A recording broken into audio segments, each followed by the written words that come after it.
Muy bien, pues he puesto dos títulos. Estaba allí entre dos. Uno de ellos es un poco más, digamos que me salió así y dije, por eso no quería borrar ese título. Le he puesto a la predicación La gracia de Dios y la desgracia de Jonás. Pero quizá es más oportuno o más fiel el título Cuestionar la voluntad de Dios. Y vamos a ir leyéndolo en dos partes y luego vamos a ir indagando en la palabra. Con esta predicación terminamos el libro de Jonás y luego seguiremos con Miqueas. Estoy predicando sobre los profetas menores y terminamos hoy el libro de Jonás. Y quisiera hacer un pequeño repaso para los que no tuvisteis la posibilidad de estar en las demás predicaciones. Y hemos encontrado hasta ahora en el libro de Jonás varias cuestiones únicas en un profeta de Dios. Y son únicas porque Jonás tuvo un llamado claro de Dios para ir a una nación que no era Israel. Todos los profetas predicaron en el pueblo de Israel. Pero, sin embargo, Jonás no. Jonás fue llamado a pregonar una palabra determinada del Señor a una de las naciones enemigas del pueblo de Israel, a Siria, y específicamente a la capital, que era una de las capitales del mundo en aquel momento, más grandes del mundo o poderosas, que era Nínive, ¿vale? Y tiene otra peculiaridad, la segunda, ¿no? Y es que Jonás es llamado por Dios, pero en vez de obedecer, el elemento se va hacia el mar y allí en Jope, en el puerto, pues coge un barco destino al otro extremo del mundo. Se venía a Cádiz para probar las tortillas de camarones, o no sé si son tan antiguas. Pero bueno, era España, por lo que se conoce. Eso era, digamos, su decisión, huir de la presencia del Señor. ¿Vale? Y lo que ocurre, como todos sabemos sobre la historia de Jonás, pero desconocemos otras muchas cosas, es que se desata una tormenta terrible, de tal manera que, aunque los marineros hicieron todo lo posible para no tener que tirarle al mar, después de orar, después de hacer de implorar al Dios de la tierra y del mar, pues no tuvieron más remedio que tirar al mar a Jonás. Y Dios preserva su vida de una manera milagrosa porque usa un pez y es tragado por el pez. Y en el pez él da gracias a Dios por haberle salvado la vida. Y ahora sí, estaba dispuesto a obedecer el llamado de Dios. Decimos que justamente parece como si los dos primeros capítulos no hubieran sido necesarios si Jonás hubiera obedecido del primer momento. Entonces, los dos primeros capítulos nos hablan más bien de esta huida. Pero ya después de toda esta señal que Dios hace en su vida, cómo lo preserva, el pez lo devuelve a tierra y él está dispuesto a obedecer el llamado de Dios, que no es ni más ni menos que un mensaje que encontramos en el capítulo 3, versículo 4 de Jonás. Era un mensaje inequívoco, sencillo y rotundo. Nada más que esto. De aquí a 40 días, Nínive será destruida. Y sorpresa. Los habitantes de la ciudad, dice, creyeron, proclamaron ayuno, se vistieron de cilicio. Dice, del mayor al menor, el rey proclamó arrepentimiento, ayuno, hasta que ni persona ni animal bebiera nada, y buscaba intensamente la misericordia de Dios. Versículo 8 del capítulo...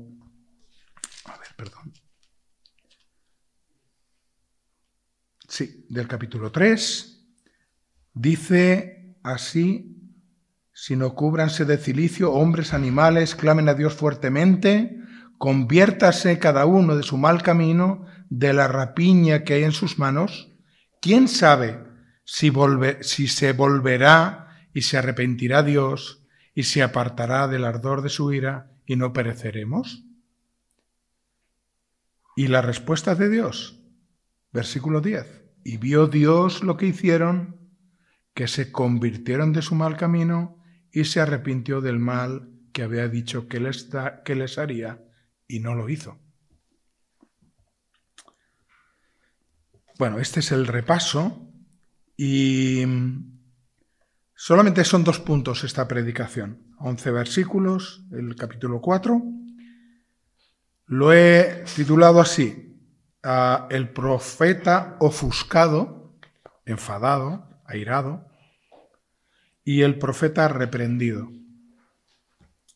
Vamos a leer la primera parte del texto, que es el versículo 1 al 5. Pero Jonás se apesadumbró en extremo y se enojó. Y oró a Jehová y dijo: ahora, oh Jehová, ¿no es esto lo que yo decía estando aún en mi tierra? Por eso me apresuré a huir a Tarsis, porque sabía yo que tú eres Dios clemente y piadoso, tardo en enojarte y de grande misericordia, y que te arrepientes del mal. Ahora pues, oh Jehová, te ruego que me quites la vida, porque mejor me es la muerte que la vida. Y Jehová le dijo: ¿haces tú bien en enojarte tanto?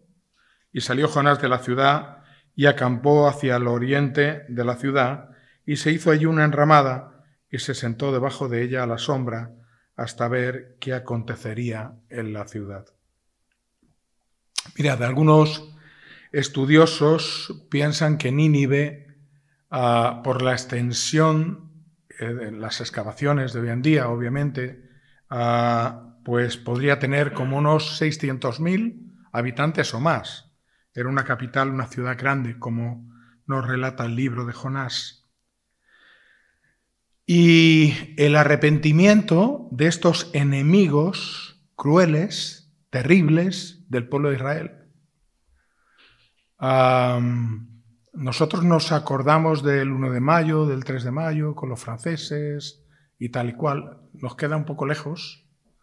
No tenemos esta ira, pero contra ellos, aunque no nos caen ni bien ni mal. Yo veo caras por ahí. No. Pero daros cuenta que la historia del pueblo de Israel fue una revuelta tras otra con el imperio asirio. Fue batalla tras batalla. Y esta gente era terriblemente cruel, ¿vale? Y que aquellos enemigos se convirtieran se arrepintieran de sus pecados, debería haber sido una muy buena noticia para el profeta. Pero no. Y me llevaba a recordar Lucas 5, cuando nos dice la palabra: os digo que así habrá más gozo en el cielo por un pecador que se arrepiente que por 99 justos que no necesitan arrepentimiento. Ese es en el contexto de la oveja perdida. El pastor que va a buscar a la oveja que se había perdido. y dice que habrá gran alegría y gozo en el cielo. Cuando alguien acepta, se arrepiente de corazón, acepta al Señor Jesús, pide perdón por sus pecados, se arrepiente de ellos, hay gran gozo en el cielo. Hay gran alegría en el cielo, pero en la tierra tristeza e ira. Dice el versículo 1, pero Jonás se apesadumbró en extremo y se enojó. ¿Y qué motivos tenía Jonás para caer casi en una depresión ante el perdón de Dios sobre esta ciudad? Aunque desde nuestra situación, desde nuestra lejanía, aparentemente no podemos entender las razones de Jonás, pero sí tenía razones. Recordemos, lo acabamos de decir, eran enemigos terribles del pueblo de Israel. Eran los enemigos. Era un pueblo realmente cruel. Y se dice que masacraban sin piedad a sus enemigos, hasta les quitaban la piel a jirones, ¿vale? Y seguramente habrían sido capaces de las peores cosas contra el pueblo de Dios a través de la historia. Esa es la primera cosa que Jonás podía tener como una razón para estar apesadumbrado por el arrepentimiento de esta gente, de esta ciudad, de este país. Pero la segunda es que Dios no había mandado al profeta a ir a Nínive, sino a proclamar su destrucción. Lo acabamos de leer. Fue a pregonar el juicio de Dios. En 40 días Nínive será destruida.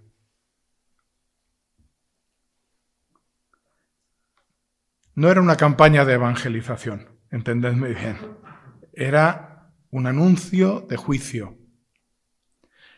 El profeta había experimentado en Israel muchas veces, seguramente, que Dios les había llamado a volver a Él, a dejar los lugares altos de idolatría. Seguramente en la vida del profeta Jonás, cuando él, antes de ir a Nínive, seguramente había escuchado eso. Por eso él sospechaba algo. Sospechaba lo que dice el versículo 2. Y oró a Jehová y dijo, oh Jehová, ¿no es esto lo que yo decía estando aún en mi tierra? Por eso me apresuré a huir a Tarsis, porque sabía yo que tú eres Dios clemente, piadoso, tardo en enojarte y de gran misericordia, y que te arrepientes del mal. Este es el motivo por el que él trata de huir a Tarsis, porque Jonás quería el juicio sobre Asiria, no la gracia y la misericordia. No quería el arrepentimiento. Para él era una malísima noticia que esta gente se arrepintió de esta manera. Y algo notable que podemos aprender de este acontecimiento histórico, de esto que pasó realmente, es la respuesta de Dios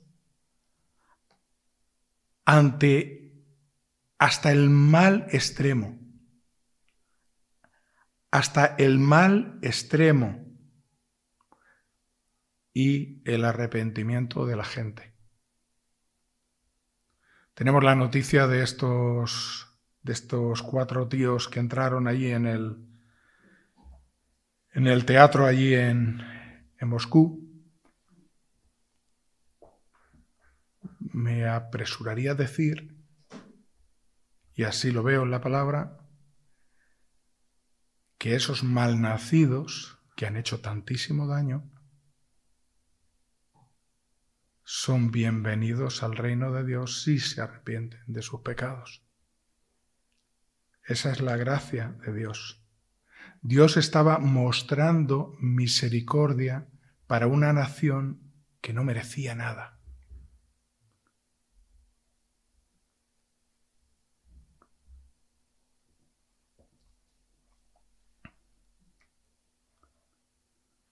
El Señor nos muestra lo que hay en su corazón. Y esa fue la mayor cosecha entre gentiles en el Antiguo Testamento.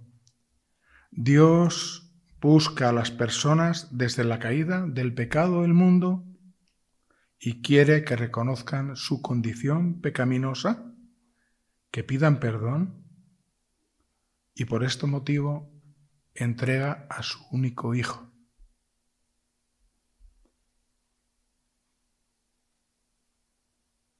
Su intención última, su gran deseo es el arrepentimiento y es la salvación de la gente.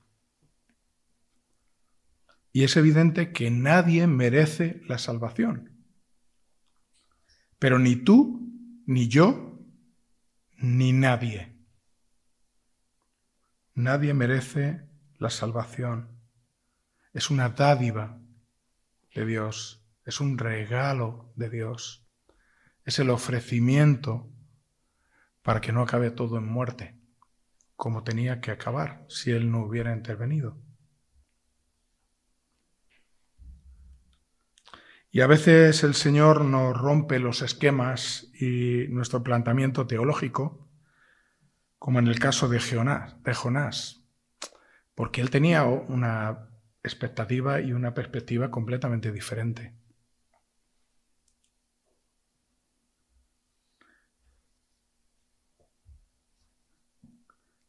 Versículo 3, y ahora pues, oh Jehová, te ruego que me quites la vida, porque mejor me es la muerte que la vida. El disgusto de Jonás, como vemos, que removió su sistema, le reventó la cabeza, digamos, hasta el punto de desear que el dador de la vida le quitara la muerte. Él no quería vivir más. Tenía un disgusto profundo, extremo. Prefería la muerte que ver a la gente de Nínive perdonada. Y la actitud de Jonás es incomprensible. Es incomprensible por una cosa, porque él no acepta la voluntad de Dios. Este enfado radical, esta angustia, esta depresión que él sufre, es porque determina no aceptar la voluntad de Dios, que ha sido no destruir Nínive.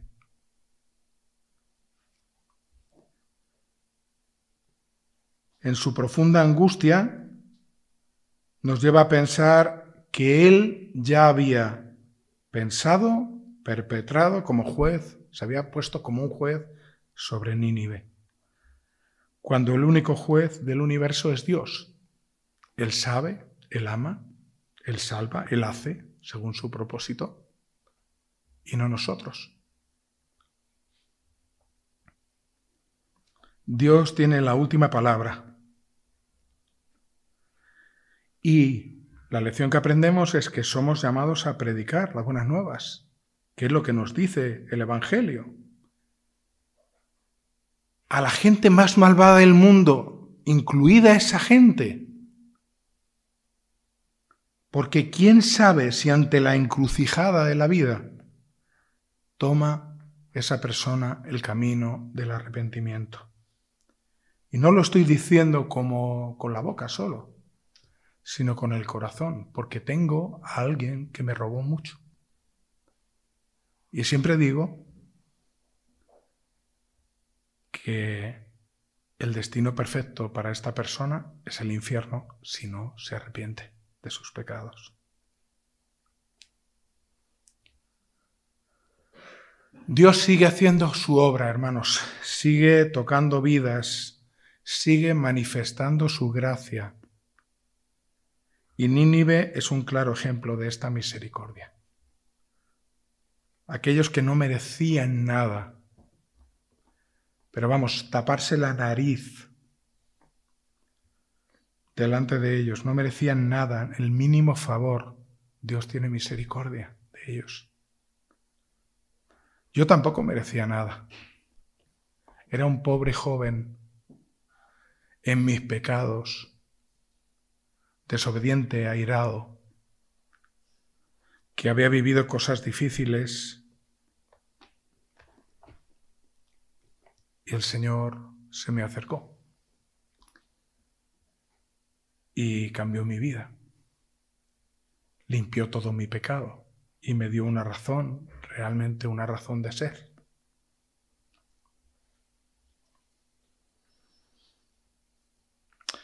Y el Señor le pregunta, ante el desagrado extremo del profeta, le pregunta en el versículo 4, ¿haces tú bien en enojarte tanto?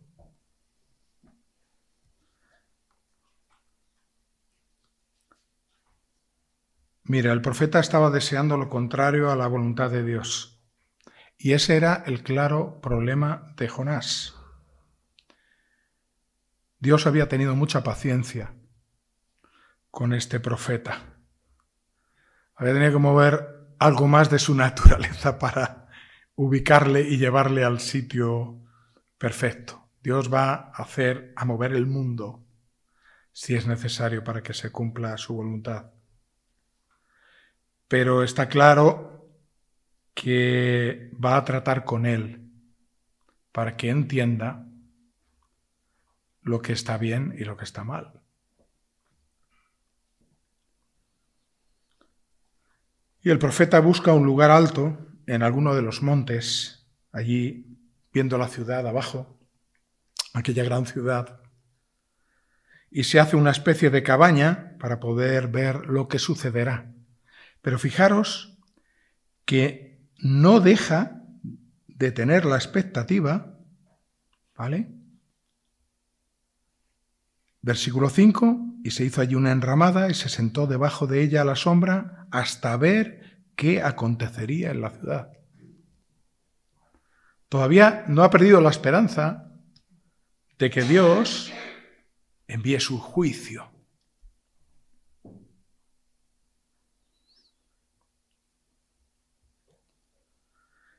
Y vamos a los versículos 6 al 11. El profeta reprendido. Y preparó Jehová a Dios una calabacera, la cual creció sobre Jonás para que hiciese sombra sobre su cabeza y le librase de su malestar. Y Jonás se alegró grandemente por la calabacera, pero al venir el alba, el del día siguiente, Dios preparó un gusano, el cual hirió la calabacera y se secó. Aconteció que al salir el sol, preparó Dios un recio viento solano. Y el sol hirió a Jonás en la cabeza y se desmayaba y deseaba la muerte, diciendo, mejor sería para mí la muerte que la vida. Entonces dijo Dios a Jonás, ¿tanto te enojas por la calabacera? Y él respondió, mucho me enojo hasta la muerte. Y dijo Jehová, versículo 10, ¿tuviste tú lástima de la calabacera en la cual no trabajaste, ni tú le hiciste crecer, que en espacio de una noche nació, y en espacio de otra noche pereció?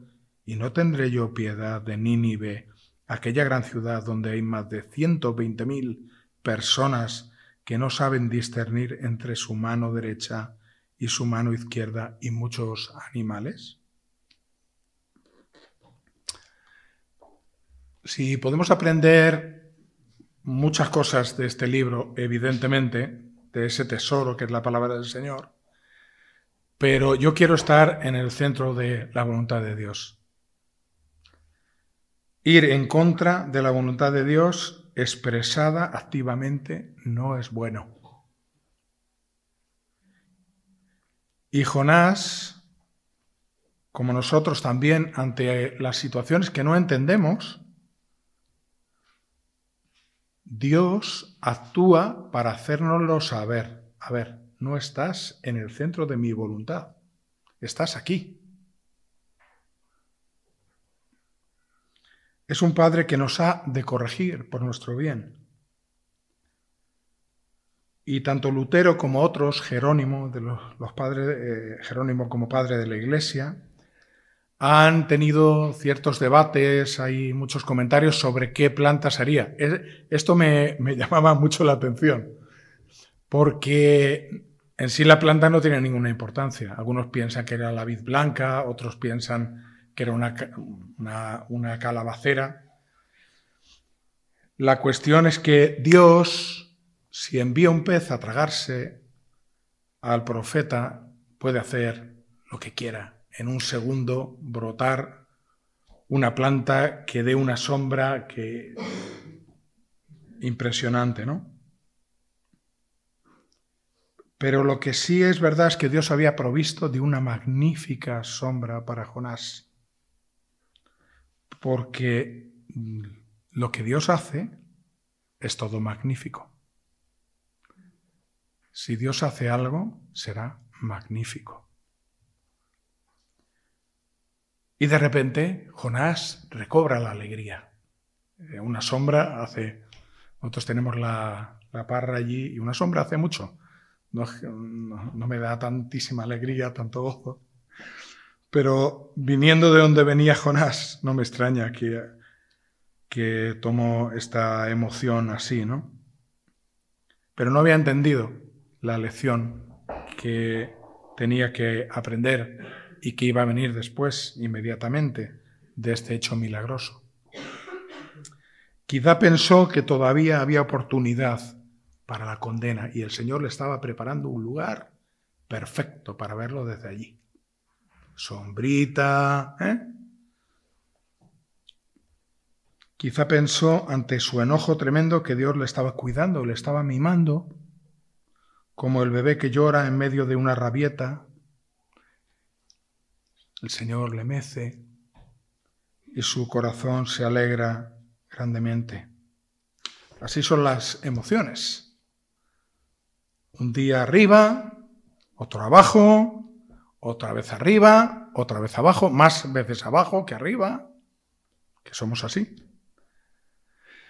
Pero es interesante también reflexionar en cómo nos sentimos, pueblo de Dios, José Manuel, dependiendo de cómo nos van las cosas o las cosas que nos pasan. Porque una fe firme en Dios debería descansar en medio de toda circunstancia. No debería ser así. Debería ser así.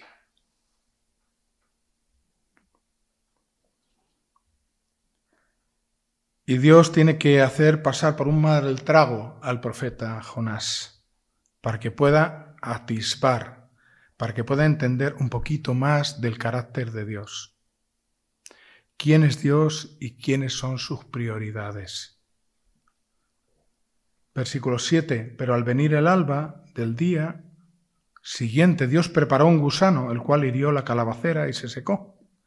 Y aconteció que al salir el sol preparó Dios un recio viento solano, y el sol hirió a Jonás en la cabeza y se desmayaba y deseaba la muerte, diciendo: mejor sería para mí la vida que la muerte. Desde luego, estaba apuntado a querer morir. Estaba apuntado a querer morir. Estaba insistiendo mucho en eso. Realmente, si nos ponemos un poco en su lugar, que es difícil ponernos, pero era una fuerte prueba. Él estaba devastado ante la noticia del arrepentimiento de aquella ciudad. Y además estaba sufriendo físicamente muchísimo por aquel calor tan fuerte. Podría estar deshidratado. Aquí tenemos una enfermera. No sé si uno se deshidrata tan rápido, pero puede ser, ¿no? En el desierto ahí posiblemente deshidratado, posiblemente con un golpe fuerte de calor, tostado por el sol. No hace falta, a veces te pones ahí al sol sin protección y sales como un cangrejo. Se tiraría un tiempecito allí, con los labios agritados, porque no tendría agua. No entendía nada en absoluto de lo que estaba pasando. Y él dice: me es mejor la muerte que la vida. Entonces Dios dijo a Jonás: ¿tanto te enojas por la calabacera?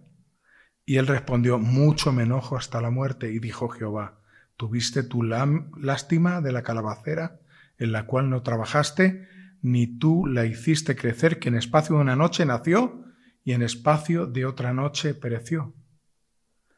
La planta era lo único que tenía el día anterior. Y viene un gusano, tenía que ser un gusano, claro, eres un gusano. Era el refugio y de repente no hay refugio. Y es interesante notar también que Dios nos provee el refugio. Tú tienes, yo tengo la dicha del refugio. Y hay cosas que nos refugian. Son cosas íntimas. Quizás nuestra familia, nuestra pareja. Podemos refugiarnos evidentemente en nuestro Dios. Pero a veces nos refugiamos también en las cosas, en nuestra casa. Es Dios quien nos provee el refugio y la dicha del refugio.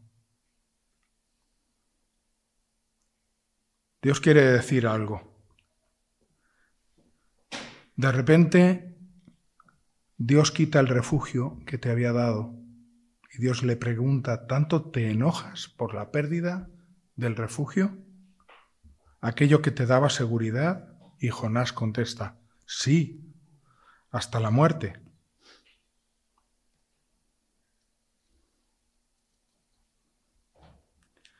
Y a veces pensamos que el refugio nos lo hemos ganado nosotros. Con el sudor de nuestra frente, nuestra casa, nuestra familia, nuestras posesiones, el dinero que tenemos, el trabajo.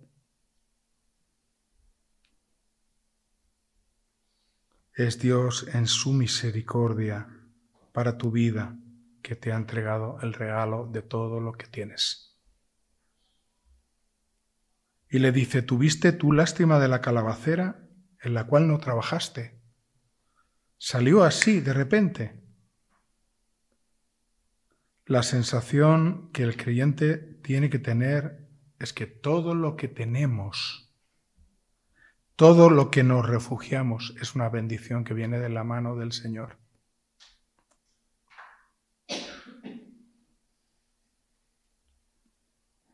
Y el versículo 11 es clave en todo el libro. Dice, y es tan clave que es tan claro como el agua: y no tendré yo piedad de Nínive, aquella gran ciudad, donde hay más de 120.000 personas que no saben discernir entre su mano derecha y su mano izquierda, y muchos animales. Esta es la clave del porqué del libro de Jonás y la respuesta de Dios. Para Dios, toda aquella gente impía, pecadora al extremo, era importante. Aquella gente era importante. ¿Y no tendré yo piedad de Nínive? Jonás, ¿no has mirado con piedad a nadie de esta ciudad? ¿Te has preocupado de llevar el pregón de Dios sin desear en ningún momento el arrepentimiento de nadie, sino la condena? Pero Dios le dice: yo veo a mis criaturas de otra manera. Si ellos se arrepienten de sus pecados, tendrán siempre un Dios que perdona porque ama. ¿Y no tendré yo piedad de Nínive?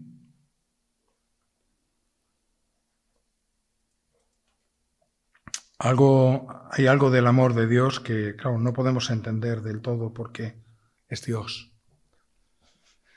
Es tan sublime, ese amor 100%. Nosotros no podemos entender muchas de las cosas del tremendo, inagotable, maravilloso amor de Dios. Y me estremece más pensando en la realidad del mundo del pecado en el que vivimos. Que Él siga amando a este mundo por quien entregó su único Hijo para morir en una cruz por los pecados de la gente, por tus pecados, por mis pecados. Recuerda, no somos dignos.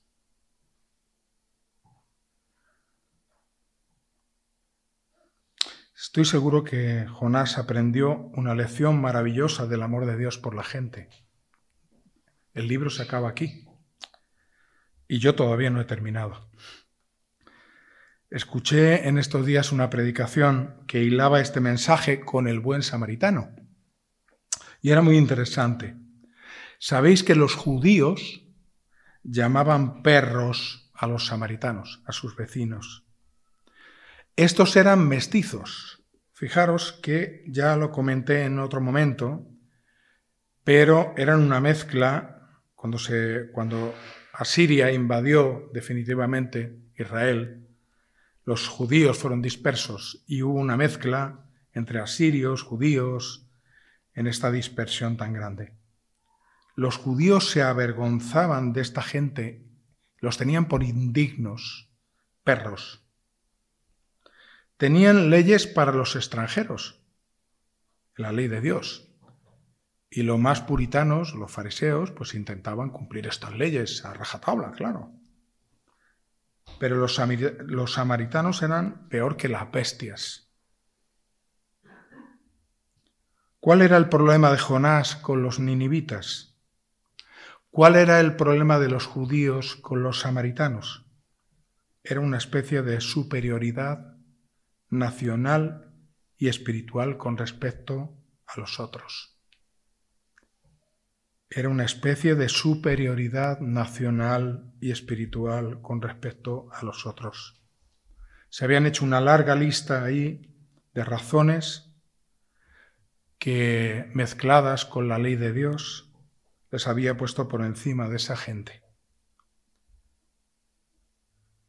Y Dios le va a mostrar en Nínive al profeta que Dios ama y quiere la salvación de la gente. Y Dios va a mostrar por medio de Jesús en el Nuevo Testamento con la samaritana que aunque Él denuncia el pecado y se lo pone cara a cara, si ella se arrepiente, podía ser salva, como cualquier judío, porque Jesús la amaba profundamente a esa mujer tan indigna. Y la parábola del samaritano está en Lucas 20, del 25 al 37. Todos conocemos muy bien la parábola. Quizá hay detalles, porque como digo, el tesoro de la palabra, a lo mejor hay algún detalle que se te pasa. Pero termina diciendo a aquel intérprete de la ley que se levanta para probar al maestro, ¿qué cosa haré? ¿Haciendo qué cosa heredaré la vida eterna? Y él dijo, ¿qué está escrito en la ley? ¿Cómo lees? Y aquel respondió muy bien, porque se sabía la teoría. Amarás al Señor tu Dios con todo tu corazón, con toda tu alma y con todas tus fuerzas y con toda tu mente y a tu prójimo como a ti mismo. Le dijo Jesús, bien has respondido, haz esto y vivirás. Pero queriendo pillarle otra vez a Jesús, le dijo, ¿y quién es mi prójimo? Y entonces el Señor relata la parábola de aquel hombre que descendía de Jerusalén a Jericó y cayó en manos de ladrones, los cuales le despojaron, le hirieron, se fueron dejándole medio muerto. Y allí pasó un sacerdote, pasó de largo. Pasó un levita y pasó de largo. Y pasó un samaritano que iba de camino y vino cerca de él y viéndole fue movido a misericordia. y acercándose vendó sus heridas, echándoles aceite y vino, poniéndole en su cabalgadura, lo llevó al mesón y cuidó de él. Y es más, otro día, al partir, sacó 2 denarios y se los dio al mesonero y le dijo: cuídamele, y todo lo que gaste de más yo te lo pagaré cuando regrese. ¿Quién, pues, de estos 3 te parece que fue el prójimo del que cayó en manos de los ladrones? Y el intérprete de la ley dijo, el que usó de misericordia con él. Entonces Jesús le dijo: ve y haz tú lo mismo. ¿Quién es mi prójimo? Otra vez, la palabra del Señor nos rompe los esquemas. Nos saltan las costuras de nuestros pensamientos. Y diría que aún los más sabios del mundo en cuanto a la palabra de Dios, los más grandes maestros de la historia, nos llevaremos grandes sorpresas sobre las creencias que hemos adquirido. El Señor Jesús usa este problema social importante entre judíos, samaritanos y la ley para hacernos ver algo relevante. ¿Quién es mi prójimo? ¿A quién debo amar como a mí mismo, según la ley? Aquel judío del camino asaltado por los malhechores y que nadie podía saber si estaba muerto o vivo, debería haber sido ayudado por el sacerdote. Debería haber sido ayudado por el levita, pero tenía un problema, tanto el sacerdote como el levita. Es que ellos no podían tocar a una persona que estaba muerta, porque se contaminaban, según la ley. Los 2 pasaron de largo. Pero, sin embargo, un samaritano, enemigo de los judíos, se agachó, vino cerca de él y viéndole fue movido a misericordia. Acercándose, se dio cuenta de que estaba vivo. Lo tocó, se manchó las manos, porque no había otra manera. Echándole aceite y vino y poniéndole en su cabalgadura, lo llevó a un lugar seguro. Fue movido a misericordia. Esa es la clave. Dios se mueve por esta palabra respecto a los seres humanos.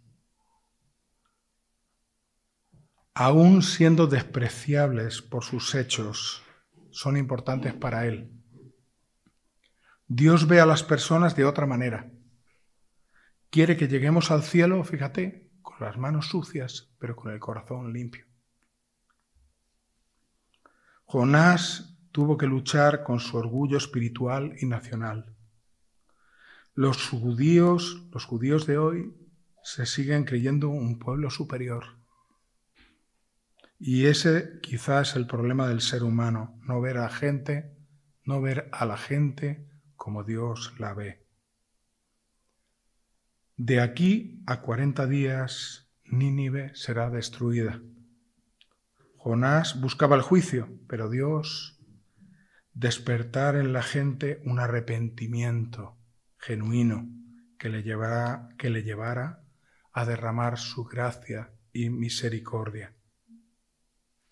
Nos hará esto remover un poco nuestros clichés y actitudes frente a las personas que sin arrepentimiento van a ir directamente al infierno. Jesús vino a salvar al pecador y salvar es la meta de Dios. Y quiero terminar con unos versículos en Mateo 9, que en el contexto precisamente de estos encuentros de Jesús con algunos personajes, lo hemos estudiado hace poco. Es Mateo, el recaudador de impuestos, Mateo 9, 11 en adelante. Pero fíjate, cuando vieron esto los fariseos, estaba allí en casa de Mateo, disfrutando de la comida, con pecadores y publicanos. Cuando vieron esto los fariseos dijeron a los discípulos: ¿por qué come vuestro maestro con los publicanos y pecadores? Y al oír esto Jesús les dijo: los sanos no tienen necesidad de médico, sino los enfermos. Id pues y aprended lo que significa misericordia quiero y no sacrificio, porque no he venido a llamar a justos, sino a pecadores al arrepentimiento. Vamos a orar. Te queremos dar muchas gracias, Señor, por tu palabra. Señor, espero que remueva los cimientos de nuestro pensamiento también. Queremos ser hijos tuyos, obedientes, sensibles. Tenemos mucho que aprender y te necesitamos, Señor, en el camino. Si hay algo que tienes que doblar, si hay algo que tienes que limpiar, límpialo, Señor. Derrite nuestro corazón, Señor. Danos más celo, Señor, por lo que tus ojos ven. Permite que huyamos también de nuestras propias seguridades fariseicas, que las tenemos, de nuestros propios pensamientos, y que busquemos, Señor, los tuyos. Indaguemos en tu palabra para encontrar el deseo de tu misericordia y el derramamiento de tu gracia que un día hiciste sobre nosotros. Te alabamos por tu bondad,